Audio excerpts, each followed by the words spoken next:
En el nombre del Padre, del Hijo, del Espíritu Santo. Amén. Ven Espíritu Santo, llena los corazones de tus fieles y enciende en ellos el fuego de tu amor. Envía tu Espíritu Creador y se renovará la faz de la tierra.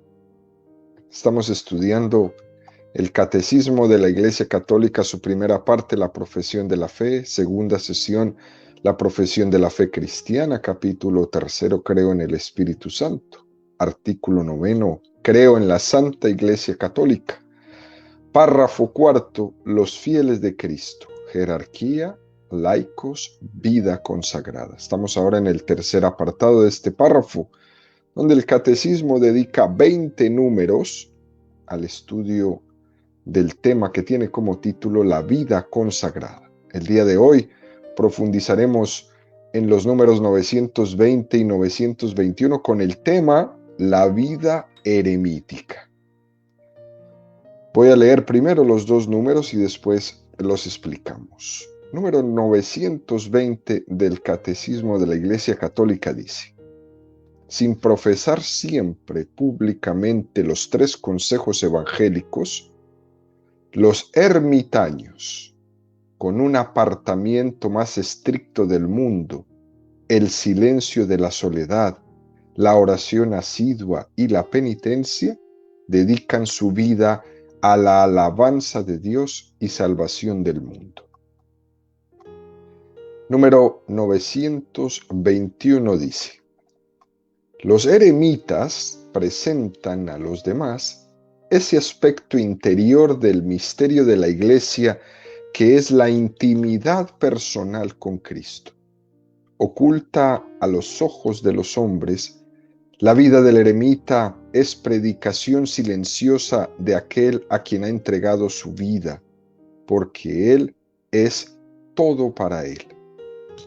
En este caso, se trata de un llamamiento particular a encontrar en el desierto, en el combate espiritual, la gloria del crucificado.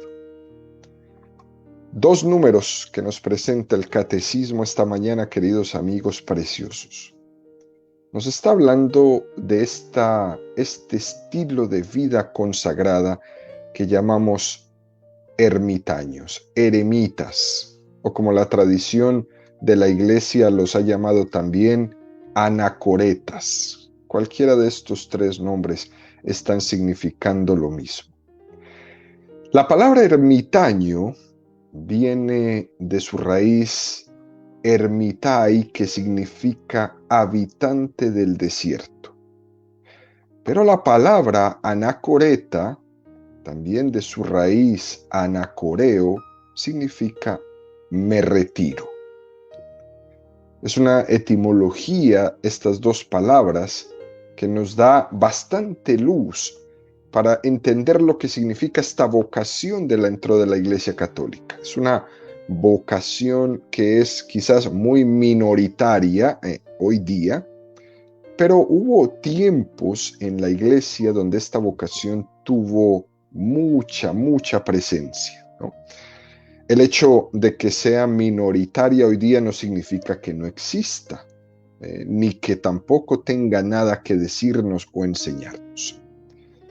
Uno de los males de nuestra espiritualidad es el no comprender la significación que tienen las demás vocaciones que existen. Cada vocación es como un faro encendido que ilumina a los demás. Y esto es importante tenerlo presente. Dentro del cuerpo místico de Cristo, que es su Iglesia, nos iluminamos mutuamente. Todos los carismas, por más minoritarios que sean, son necesarios. Y volvemos y decimos, todos nos iluminamos mutuamente. Esta vocación eremita floreció en los primeros siglos de la Iglesia, ¿no? En imitación de Juan Bautista, en imitación también incluso de Jesucristo, que se apartaron en momentos concretos de su vida al desierto. Fueron ejemplo para multitud de hombres que quisieron imitar este tipo de vida. No tiene nada que ver la vida del ermitaño anacoreta con la espiritualidad orientalista, budista, taoísta, donde van a buscar un nirvana, una especie de alejamiento del mundo y olvidarse del sufrimiento para fundirse en el cosmos. No, nada de eso. Nada, absolutamente nada tiene que ver con yoga, nirvana, ni cosas de estas. La vida anacoreta, la vida ermitaña, siempre ha estado al alcance del llamado de la caridad. De hecho, queridos amigos, en la historia de la Iglesia, hemos visto cómo muchos se acercaban a estos ermitaños, a estos anacoretas, a los monjes del desierto, a pedir ayuda, a pedir dirección espiritual, a pedir consejo, a pedir confesión. Iban surgiendo cientos y cientos de personas que acudían a ellos y otros que se agrupaban a su alrededor al ver su estilo de vida y querían quedarse ahí como ellos. Y de ese testimonio fue como fueron surgiendo más y más y más que se iban agrupando alrededor de este ermitaño o de estos anacoretas. La experiencia de estos ermitaños ha sido invocada para la redacción de reglas contemplativas, para aprender a dar dirección espiritual. Es decir, que no eran personas que se hayan apartado del todo, desligándose por completo como si nada les interesara, sino al contrario, se apartaban para poder estar más unidos a todos los demás. Muchas personas, allá por los desiertos en Egipto, por ejemplo, en Palestina, en Israel, todos en la Jordania, iban donde estos ejemplares monjes, anacoretas, ermitaños, a rezar simplemente con ellos. En el caso, por ejemplo, de San Antonio de Egipto, quizás podríamos decir que por ahí va partiendo esta vida anacoreta. El auténtico ermitaño, el auténtico anacoreta, no era un hombre raro, sino que permanecía sujeto a la autoridad de la Iglesia siempre. Incluso en los tiempos más críticos y difíciles, este hombre metido en esa cueva era capaz de salir de su retiro para incorporarse a la vida de la iglesia, a la vida pública, para ayudar a fortalecer alguna comunidad que lo necesitaba o donde su obispo lo mandara. Es quizás uno de los nombres más importantes de este mundo de la vida anacoreta, San Antonio de Egipto, un abad que vivió por allá en el año 286 al 356.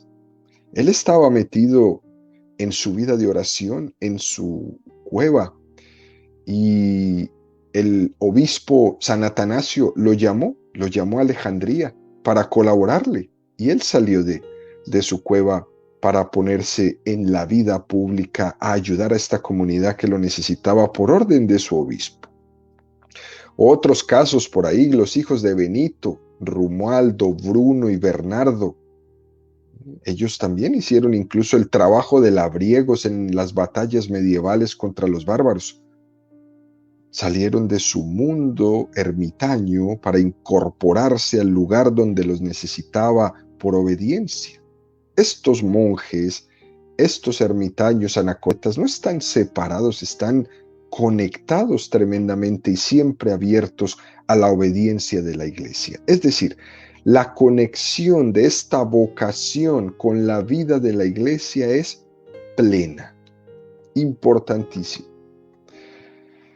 Los principales refugios de estos ermitaños al principio eran esos vastos lugares del desierto, en Egipto, en Siria, en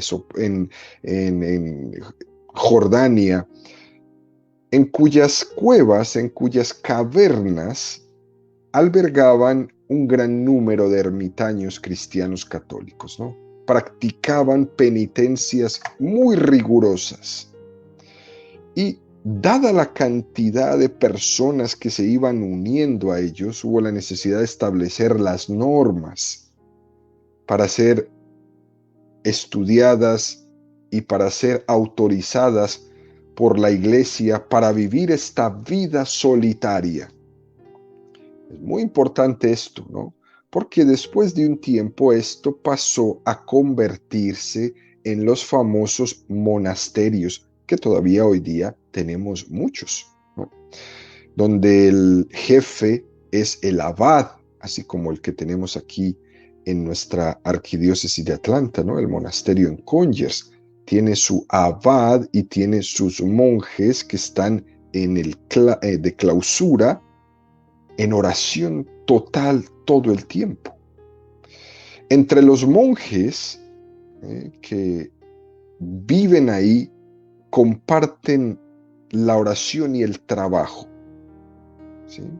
Entre los monjes que vivieron y trabajaron en común, a ellos se les llaman cenobitas. Los ermitaños pasan su vida en soledad absoluta, pero tienen unos grados. Algunos vivían en celdas en el monasterio, en los monasterios, incluso en los seminarios. Las habitaciones donde viven los religiosos se les llaman celdas, como en la cárcel, ¿no? No se llama habitación, celda. Y eran separados. Y se reunían solamente para la oración o para comer juntos en silencio. Otros solamente se reunían para comer el domingo. De resto, no se veían durante el resto de la semana y permanecían totalmente en silencio todo el tiempo. La máxima forma de apartamiento o de autoexigencia que existió en la tradición de la Iglesia fueron unos monjes a los que se les llamaba estilitas. Estos monjes estilitas vivían en lo alto de las columnas y no se bajaban de ahí nunca. Muchas personas, por ejemplo en Alejandría, iban al desierto a buscar estos monjes que estaban viviendo en una columna, expuestos al sol y al agua, a los sacrificios más grandes de la intemperie. Y ellos estaban ahí en una profunda oración y de ahí no se bajaban. Este sería, de una manera muy somera, queridos amigos, el entorno histórico en el que vivían los ermitaños. Entonces tenemos ermitaños, tenemos anacoretas, tenemos cenobitas y tenemos estilitas, ¿no? Diferentes maneras de llamarlo. Y esta vida nos recuerda, queridos amigos, que ellos son una luz muy concreta que nos dan a todos los católicos del mundo su estilo de vida, porque nos presenta lo que significa un apartamiento del mundo. Esto nos recuerda algo muy importante a nuestra vida, y es que en la Sagrada Escritura nosotros descubrimos que el término mundo tiene distintas acepciones y que tenemos nosotros los católicos que aprender a distinguirlas. ¿Por qué? Porque nuestro llamado es a estar en el mundo sin ser del mundo. El Papa Pablo VI, en febrero de 1977, en su catequesis semanal, le enseñaba a los que estaban escuchándolo que el término mundo para los católicos tiene tres sentidos. Primer sentido, el mundo como creación de Dios. Y se basó en ese texto bíblico que dice, y vio Dios que todo era bueno.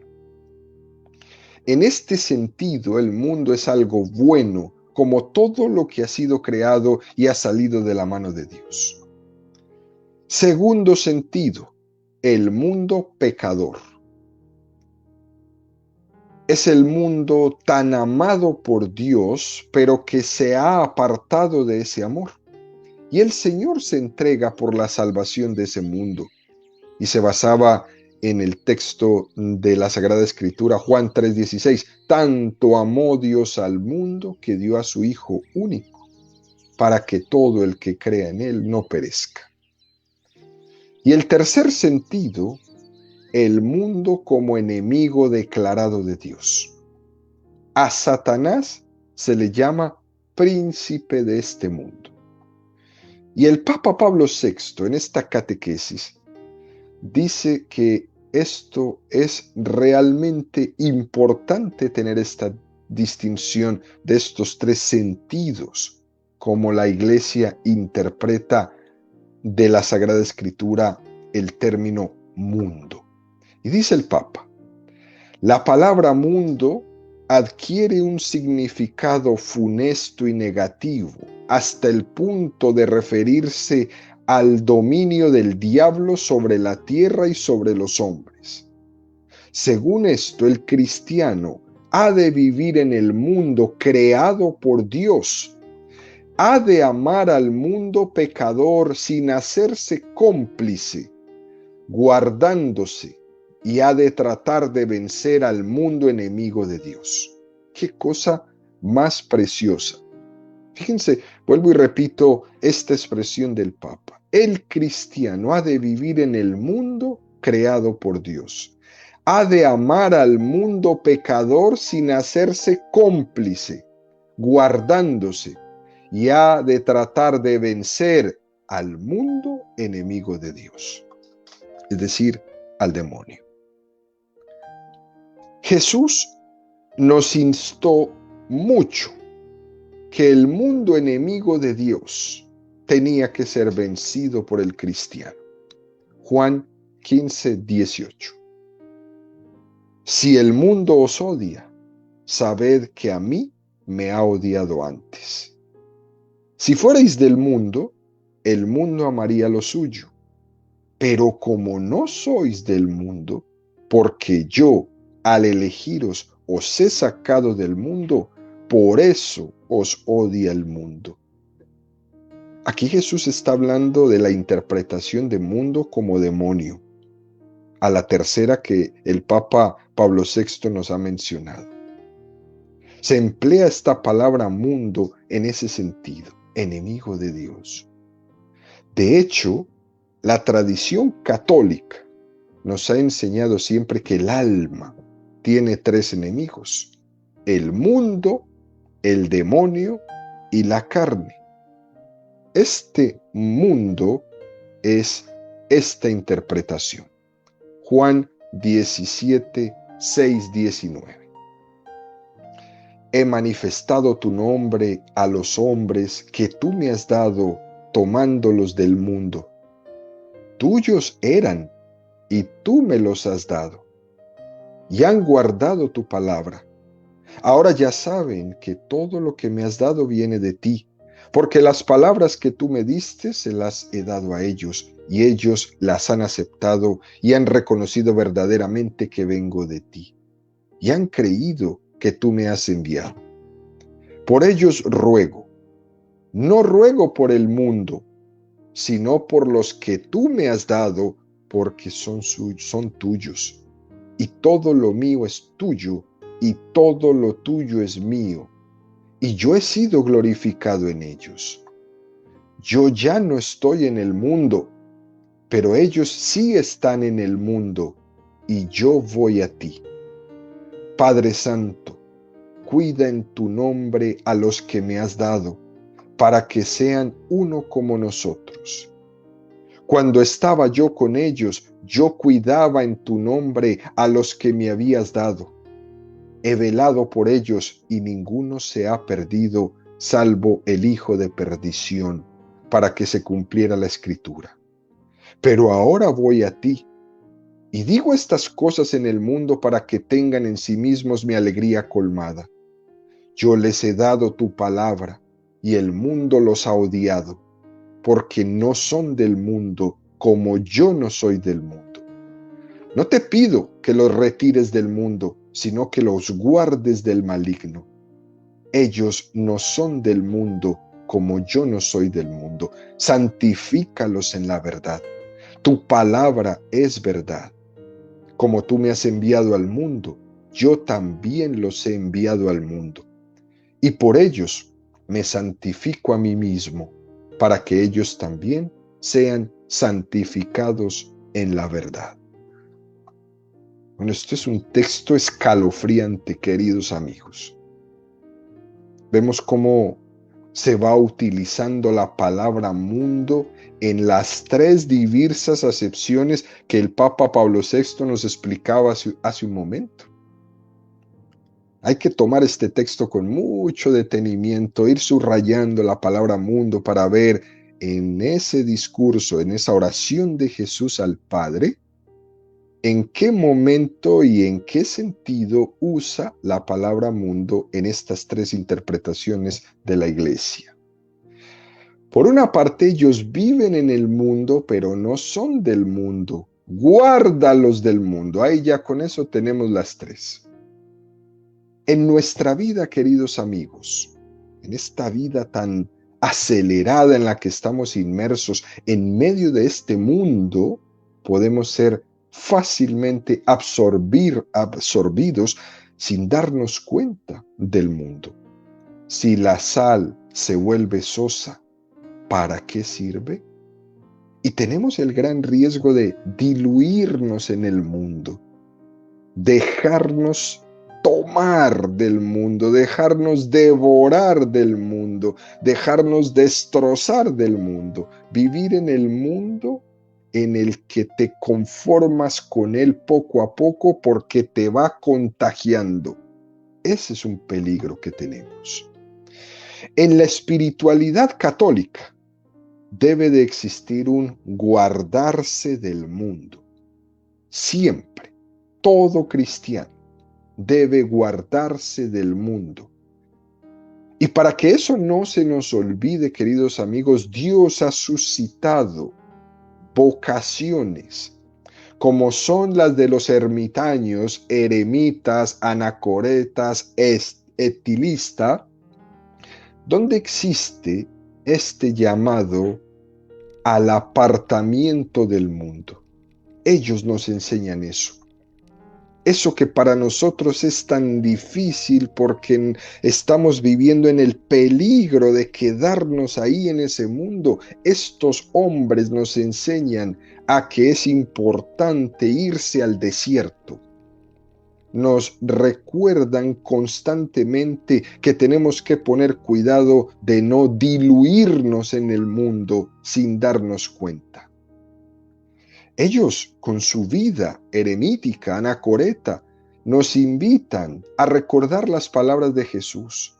No te pido que les retires del mundo, sino que los guardes del mal. Ellos no son del mundo como yo no soy del mundo. Nosotros no le pertenecemos a Satanás. Nosotros no somos del mundo. Él no es nuestro dueño. Por ejemplo, ante ese encarnarse en el mundo que se habla por ahí, no podemos ser tan ingenuos, nosotros los católicos, de confundir eso con diluirnos en el mundo. Encarnarse en el mundo significa cambiarlo, cristianizarlo, no diluirnos. Porque es que si nos diluimos en el mundo, al final terminamos pensando y viviendo como Él. Y nuestros criterios empiezan a ser todos como del mundo. Y en vez de nosotros encarnarnos en el mundo para cristianizar el mundo, terminamos mundanizando el cristianismo. Y entonces ahí sí estamos en problemas. Y ese peligro existe hoy día, patente y latente. Estas vocaciones eremíticas del desierto, del silencio, de los monasterios, de los claustros, hombres y mujeres en oración, que hoy día es un poco minoritaria, pero muy fuerte, es muy significativa para estarnos recordándonos este aspecto de la vida cristiana, del silencio, del alejamiento, del retiro, del contacto con Dios. Por eso tiene que haber ese apartarnos del mundo. Una acepción de la palabra mundo como enemigo de la vida espiritual no se nos puede olvidar nunca, para que no nos vayamos a diluir en él.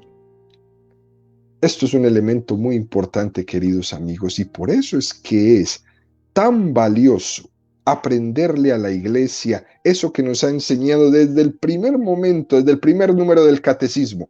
El Evangelio, la Sagrada Escritura, se tiene que leer y entender en su conjunto. Hay muchas luces que de esta vida eremítica, de esta vida del desierto, de esta vida del silencio, del apartamiento del mundo sin salirse de él, nos dan muchas luces. Fijémonos que este número 921 que hemos leído dice: los eremitas presentan a los demás ese espacio interior del misterio de la Iglesia que es la intimidad personal con Cristo. Ellos buscan tener una oración asidua, una oración continua en intimidad con el Señor.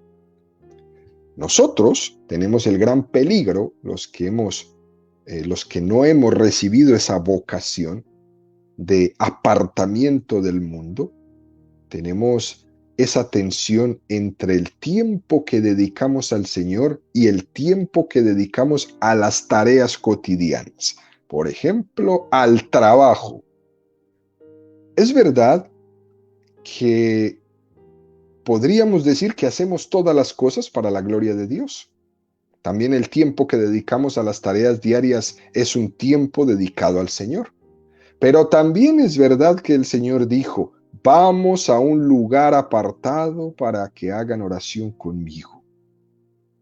Para que sea verdad que todas las cosas que hacemos son oración, también el Señor nos dijo eso: vamos a un lugar apartado. Porque con mucha facilidad, queridos amigos, podemos caer en la tentación de decir: no, todo es oración, todo es oración. El trabajo ofrecido al Señor es oración, el descanso ofrecido al Señor es oración. Esto es cierto, pero solo en un sentido. Todo es oración, pero en un sentido muy amplio de la palabra nos podemos como perder y nunca realmente hacer oración. En el sentido más estricto de la palabra, ese todo es oración. Mi trabajo, mis quehaceres como ofrecimiento a Dios vienen detrás, soportados por una vida de silencio, por una vida de un continuo apartamiento a un lugar silencioso y solitario para hacer oración. Ofrézcale todo al Señor como una oración, claro que sí. Ahorita mismo trabajando, ofrecemos este trabajo a Dios y esa es mi oración. Pero cuando me monte en mi coche o cuando voy al templo o cuando me enlisto para un retiro espiritual, ese es mi desierto. Por eso cuando voy en el coche no tengo que estar a todo volumen en la radio, escuche. También es un momento de desierto mi coche. No tengo que montarme en el coche automáticamente, sofocar mi cerebro de ruido. También puedo hacer de mi auto un desierto de oración. Así que mucho cuidado con esto de decir que todo es oración y al final nunca nos alejamos a orar. Las dos cosas tienen que ir de la mano y en un equilibrio. La vida de Jesús estaba vivida en presencia de Dios Padre. Todo lo que hacía Jesús era oración, porque Él se había apartado en muchos momentos de su vida del mundo y nos enseña que Él, donde toda su vida era oración, también se alejó por largo tiempo, por largas noches, a una presencia con Dios Padre en profunda oración. Eso, por tanto, de que todo es oración, se aplica cuando ha habido largos ratos de soledad orando al Señor. Ahí sí, cuando toda mi actividad la hago oración, es porque viene sellada, viene remarcada de esos momentos de profunda oración en el silencio con Dios. Por eso, queridos amigos, recalcamos que no podemos ser tan ingenuos de pensar que podemos llegar a una vida de oración continuada, a vivir en la presencia de Dios constantemente, sin haber pasado por estos ratos espesos, profundos, explícitos de apartamiento en el silencio para hacer oración. Muchas veces queremos llegar a la mística sin haber pasado por la ascética, y eso en el cristianismo católico no es posible. Hay que hacer el ejercicio de ascesis para poder llegar a la mística, al encuentro fuerte, grande, precioso, íntimo con el Señor. Por tanto, estos eremitas, anacoretas, estilitas, nos invitan y nos llaman la atención con su estilo de vida a hacer todo lo posible que esté en nuestra vida para tener el tiempo de una relación espesa y explícita con el Señor. Para nosotros, el problema que tenemos es que decimos: no tengo tiempo para rezar. A ver si busco un rato por ahí para hacer un momento de oración. Cuando se escucha esto, uno siempre piensa en que nosotros realmente a Dios lo que le damos son nuestras obras. Todo lo que nos sobra, si es que algo sobra. Y entonces aquí nos podemos dar cuenta que es que hay muchas cosas en nuestra vida que están muy, muy mal planteadas. ¿Será que si al Señor le damos el tiempo que nos sobra, le estamos expresando con eso que Él es el centro de nuestra vida? Cuando nos cuesta tanto el tener un momento de intimidad, un momento de soledad, un momento de silencio con el Señor. Si nos cuesta tanto, es una denuncia a nuestra conciencia de que nos falta un poquito de centralidad en nuestra vida, de que estamos demasiado distraídos. El Señor ha suscitado vocaciones de apartamiento, como los eremitas, para que ellos sean un foco encendido en el mundo, para denunciarle al mundo que a nosotros lo que nos falta es intimidad con el Señor. Eso es lo que ellos nos dicen y son luz para el mundo. A ti, lo que te pasa en tu vida no es que estás estresado, es que no estás íntimamente unido al Señor. Por eso es que vives esa vida de perro, porque no estás íntimamente unido al Señor. Generalmente solemos hacer mucho menos oración de la que deberíamos hacer. Se nos pasa la vida en ese tengo que, a ver si encuentro un rato. Y ahí se nos pasa toda la vida. Y nos damos cuenta que nos falta la disciplina, la centralidad, incluso la radicalidad en cortar con tantas cosas superfluas en nuestra vida para hacer un momento de priorización en mi vida con el Señor. A lo mejor lograr hacer esto sería el mejor remedio, el mejor antídoto a tantas enfermedades que me achaco en cada momento y que quiero, por medio de muchas personas, ponerle una cantidad de nombres para disculpar que lo que me pasa en mi vida es que estoy supremamente alejado de mi Creador. Póngale el título a la enfermedad que quiera. En el fondo, posiblemente, lo podríamos resumir en falta de Dios. Y en ese sentido, la vida eremítica, la vida de estos hombres, nos enseña precisamente esto. Saber cortar lo que haya que cortar para priorizar estos momentos sagrados con el Señor. Saber cortar las distracciones que tenemos para poder centrar nuestra vida en la prioridad.